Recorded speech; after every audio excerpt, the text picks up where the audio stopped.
Hey everyone, welcome to the program WRSA Radio. I am your host, Grenadier One. As always, I hope you are having a good week. It's been a good one for me. Things moving along as usual. I wanted to start the show out today with a quick mention about the program in general. Thank you all for watching and listening to the show, and welcome to anyone new to the program. If you're not familiar with the place, have a look around. I'm trying to boost the viewership of the show, so I'm going to be doing some, minor upgrades, I guess, to like the graphics and maybe try out some new things in the video in terms of, content to kind of make things a little more interesting visually. Nothing major, but just kind of turning up the style points a little bit. And this is from some suggestions that I got from someone over on Gab. Thank them for those suggestions. But just trying to get more of the word out and kind of boost the viewership a little bit. So I'm going to be posting the show to some new groups and social media spots. So hopefully that kind of drives up the clicks, I guess. And I only ask that you guys give me a like and give me a share to people that you know. And if you happen to have a login to the platform that you're watching this on or listening to this on, then give me a subscription. So I know not everybody has a login, particularly to YouTube, because a lot of people don't want to subscribe, build a login for YouTube, and you can't subscribe to things if you don't have a login. So I understand it. Not everybody's going to do that. Totally cool. I get it. But if you can, if you have that available, give me a subscription. Okay, that's all I'm going to say about that. So just wanted to mention it. So let's get on with to the meat and potatoes. So as you all are no doubt aware of, there is currently a movie in theaters called The Sound of Freedom, and this is an independently produced film about a very horrific subject, actually, that being human trafficking, and more specifically child trafficking. The film stars Jim Caviezel, who is perhaps best known for his role as Jesus in The Passion of the Christ. He's a phenomenal actor, but he's known for his religious devotion, and that has made him, as you can imagine, a bit of a pariah in Hollywood, oddly enough.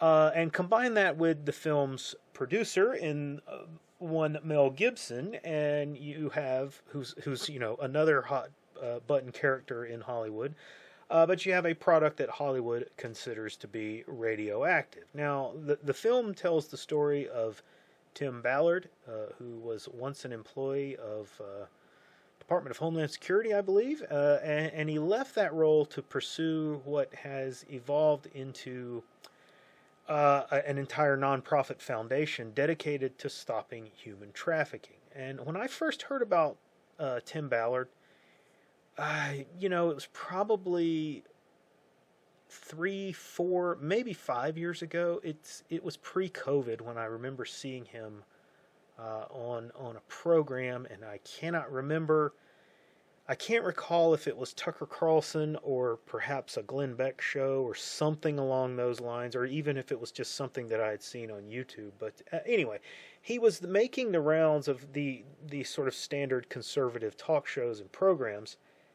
And I saw him, and I did a little bit of a dive into his story, what was available out there at the time, and I was blown away. I thought how amazing that this man and others like him in this group have devoted themselves to this task. I thought immediately when I saw this that, his story would probably be an amazing movie, even if you had to embellish it in some way. But knowing the reality of things, I don't think you'd have to embellish it at all. In fact, I think you'd probably be keeping things out of films because people wouldn't believe how horrible and bad things were. But anyway, now that this film's been released and more information has been coming out about it, I believe that, when he was first making those appearances on the shows, that the film was already in production. And that's just from more things that have come out. Ballard was likely kind of booking those shows or being booked on those shows as kind of a way to build,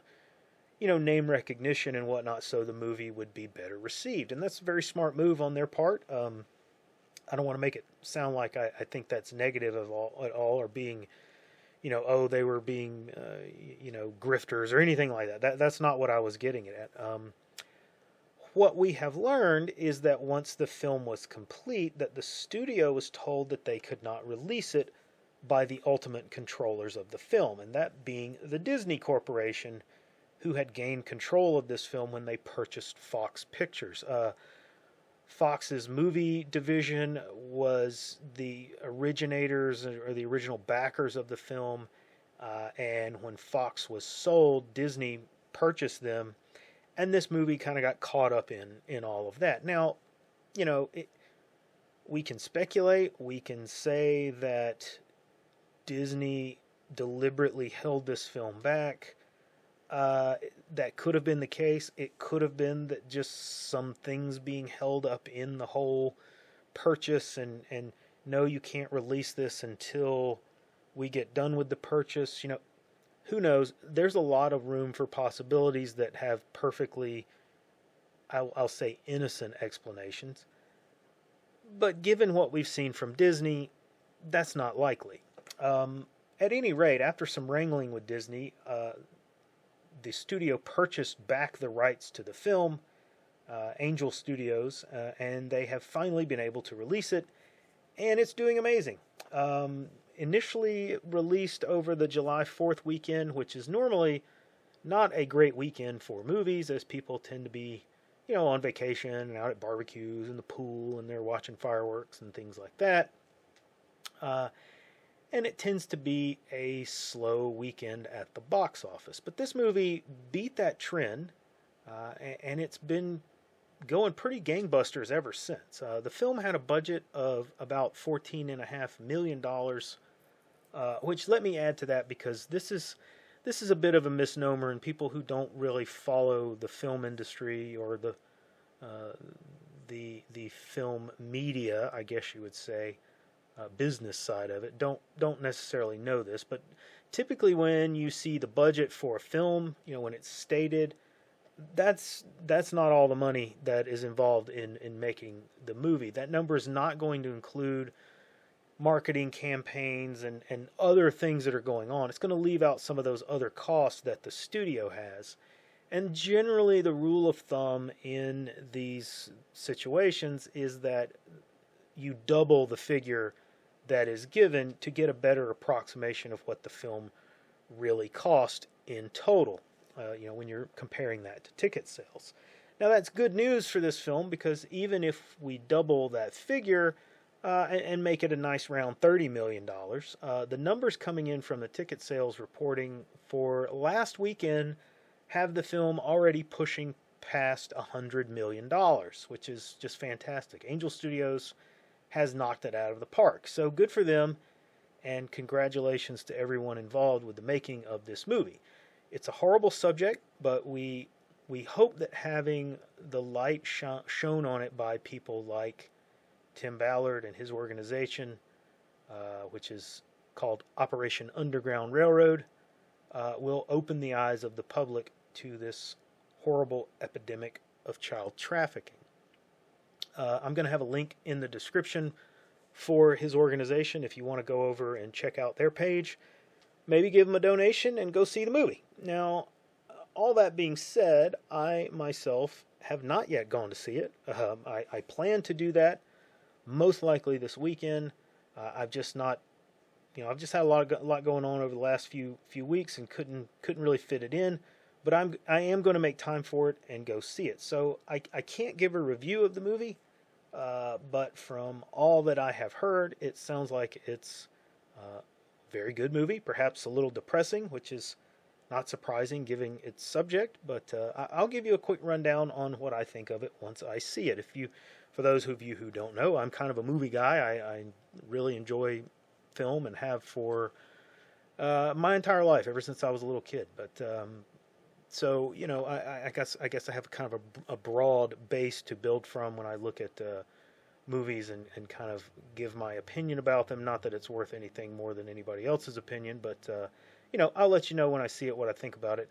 A lot of times with these independently produced films, particularly in what I would call I guess the Christian doctrine or Christian studios, they tend to be not as well done. Just to be honest, and this is something that these films suffer from. A lot of times, the acting is not as good, the story or the script is not as tight, and they have smaller budgets, and it's not as well made.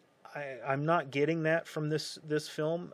Everything that I have seen, what people are saying, that's not what we're getting from this movie. But anyway, all that is interesting. But it's really just the lead up and the background to what we are going to cover here, because something is happening with this film, and it's something that I think we can use to kind of maybe examine our reactions and our responses to information, and perhaps get yet another assessment of the evil that we face and how pervasive the propaganda has been to people who sustain themselves from nothing but mainstream media, or what you could call mainstream social media. How their reactions and their responses are. But anyway, after the first week of this film being released, it became apparent that it was likely going to be doing well in the following weekends. Usually, you can get an idea based off of the returns from that first weekend. What's going to happen. It's really the second weekend. Once you see whether it was a gain or a loss the second weekend, you can kind of get a good idea that, okay, this movie is going to do well, or this movie is not going to return. It became very apparent that this movie was going to do well. Basically made its money in the first weekend. But we began to get reports that were painting kind of a troubling picture. People were reporting on social media that they were running into situations at the theater, situations that only affected the screening room for Sound of Freedom. It began just as reports that the AC was out, and this was seemingly, at that time, only in AMC theaters, and the AC was only out in the actual theater for Sound of Freedom. Indiana Jones was fine, the other movies were fine, they didn't have AC problems, it was only Sound of Freedom. And this kind of escalated. It got to the point that late last week, AMC's CEO released a public statement that said, AMC was not behind this. This was not intentional. They were happy with the film and happy with how well the film was doing, and in fact, they had increased the number of screens for the following weekend because of the demand. Angel Studios then comes out after the CEO had released the statement. Angel Studios comes out and backs them up and says, hey, AMC has been a great partner for releasing this film and playing it on as many screens as they have, and they fully supported the movie, and they fully supported Angel Studios, and they were trying to kind of tamp down this rumor that this was something that AMC was deliberately doing. Now, you may think that I'm being lenient to AMC here, but this is part of kind of analyzing our reactions to things. We tend to jump and automatically assume that this is something, or that things are nefariously happening behind closed doors at high levels in these kinds of companies. And sometimes that is the case, and sometimes it's pretty obvious that that's the case. But a lot of times it's not. And I think this is one of those times. I'm going to be honest here. I believe AMC. I don't doubt them for 1 second. And the big reason that I don't doubt them is because of just their recent history.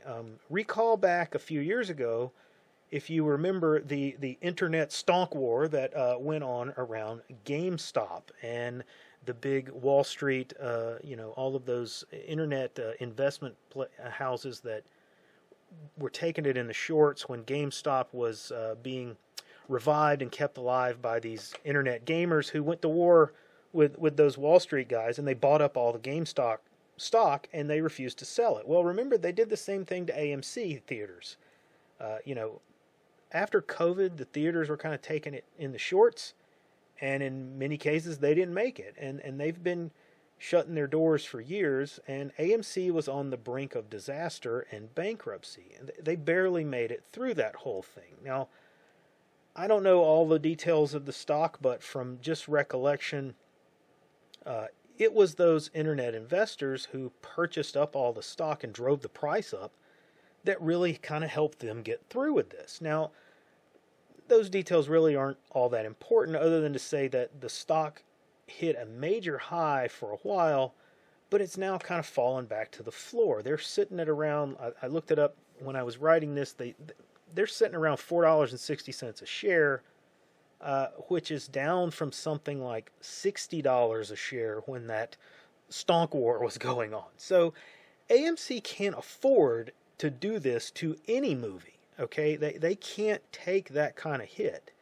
They're going to be taken in business wherever they can. They're going to be happy to get people in the door, sitting in seats, watching movies, and they're not going to care what movie it is. Because if they don't do that, if they take the PR hit from this, if they take a boycott or something like that, they're going out of business. Okay, it's that critical for them.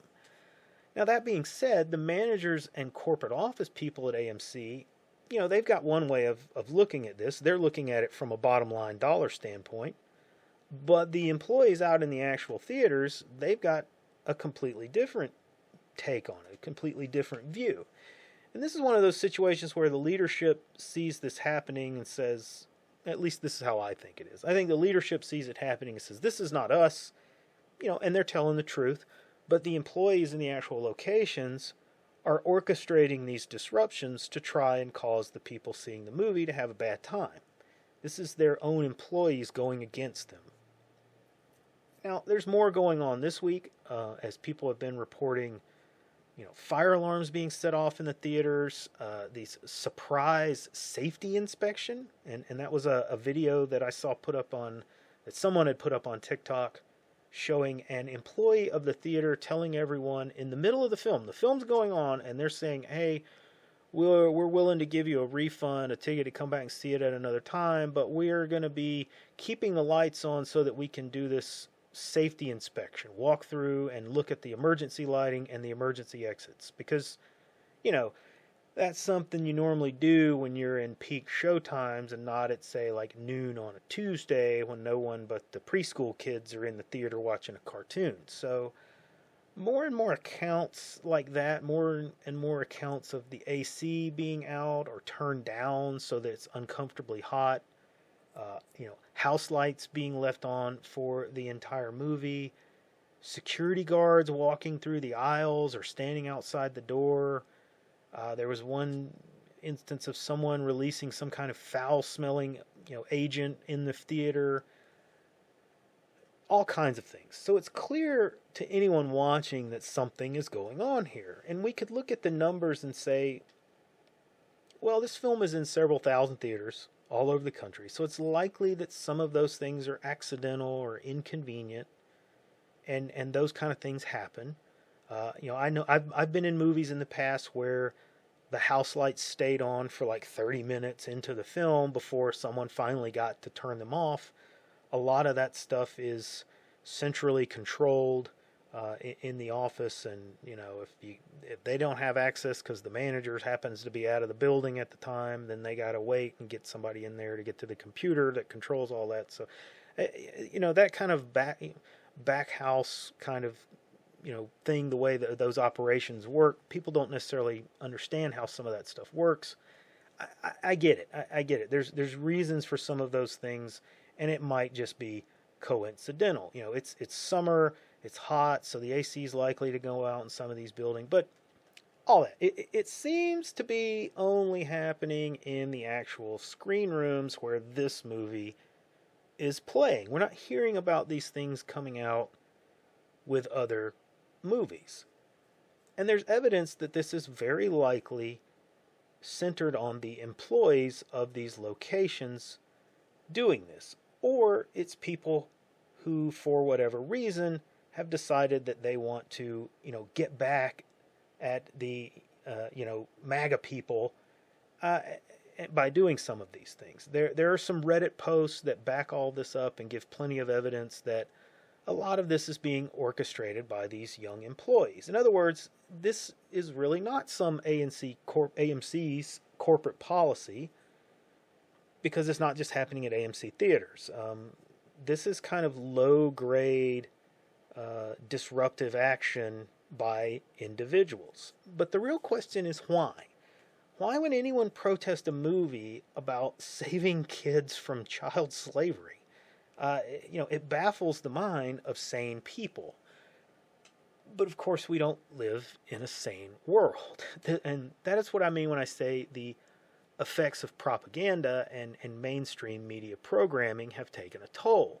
These young people, and it's likely younger people who are doing this, so I can say young people, these young people have been so conditioned by the propaganda that they are convinced that this movie is somehow a QAnon conspiracy theory, and therefore it's only appealing to MAGA people, so they have to shut it down because Orange Man bad.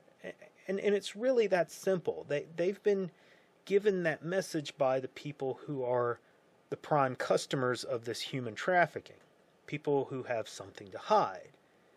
And these young people have been convinced that they can fight the man by making a movie-watching experience uncomfortable for MAGA boomers, not realizing that they're fighting for the man in the process.